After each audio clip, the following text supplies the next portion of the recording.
sur nos droits et devoirs sur la question des vestiaires. L'enseignant d'EPS a l'obligation d'assurer la surveillance des élèves pendant la totalité de la durée de la séquence horaire inscrite à l'emploi du temps de la classe.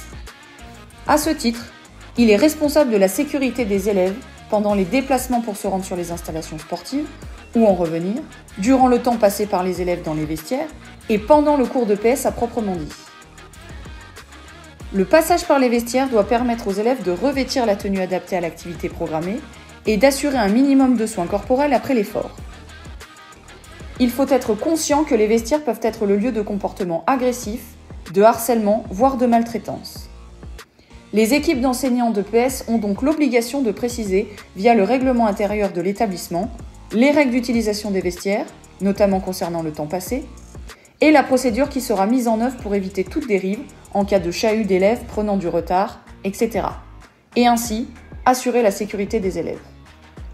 Dans ce cadre, un protocole précisant les conditions d'intervention d'un enseignant d'EPS sera élaboré et porté à la connaissance des élèves et des familles.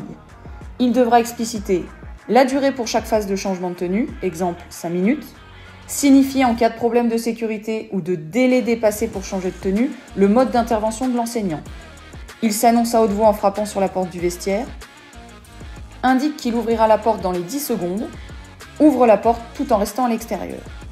Puis, dans le cas où l'enseignant considérerait la situation particulièrement préoccupante et que son intervention devient indispensable du point de vue de la sécurité des élèves, il pourra intervenir à l'intérieur du vestiaire.